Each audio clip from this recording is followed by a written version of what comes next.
بھارت میں حیدرآباد دکن سے 7 میل دور کولندہ نامی ایک شہر ہے جہاں ایک کسان اپنے کھیتوں میں بیج بو رہا تھا۔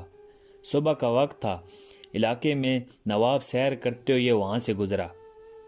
کسان کو محنت سے کام کرتے ہوئے دیکھ کر نواب نے سوچا کہ کسان سے اس کی خیریت دریافت کرنی چاہیے۔ وہ گھوڑے سے اترا اور کھیت کے کنارے پہنچ کر کسان سے پوچھا، کیوں بھائی، کھیتی باڑی میں تم اس قدر محنت کرتے ہو، کتنا کچھ کما لیتے ہو، کچھ فائدہ بھی ہوتا ہے یا نہیں؟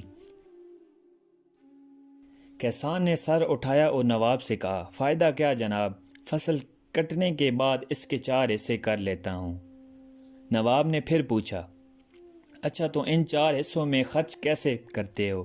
کسان نے جواب دیا، ایک حصہ تو حکومت کے ٹیکس میں چلا جاتا ہے، دوسرا حصہ قرض چکانے میں ختم ہو جاتا ہے، تیسرا حصہ ادھار دیتا ہوں اور باقی چوتھا حصہ یوں ہی لوٹا دیتا ہوں۔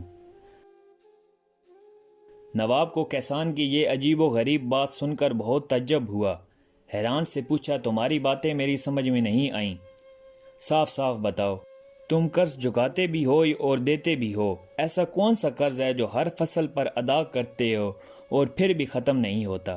اور وہ کون ہے جسے تم ہمیشہ قرض دیتے ہو اور پھر 1/4 رقم تم یوں ہی اڑا دیتے ہو؟ کسان نے جواب دیا، جناب، بات دراصل یہ ہے کہ میرے والد نے ایک سوہار سے رقم ادھار لی تھی۔ والد کے مرنے کے بعد اس کا سود بھی ادا کرتا ہوں۔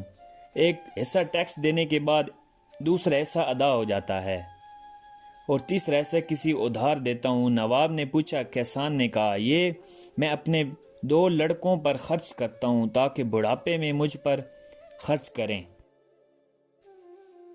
نواب نے پوچھا، اور یہ ایک حصہ فضول کیوں اڑا دیتے ہو؟ کسان نے کہا، میری ایک لڑکی بھی ہے۔ آپ کو پتہ ہے کہ آج کل جہیز کے بنا شادی نہیں ہوتی اور جہیز ایک فضول رسم ہے۔ چوتھا حصہ اس کے جہیز کے لیے رکھتا ہوں۔ میری نظر میں یہ رقم لوٹانا ہی ہوا۔ نواب کو اس کی مدلل گفتگو سے بہت متاثر ہوا، ایک بڑی رقم اسے انعام کے طور پر دے کر رخصت ہو گیا۔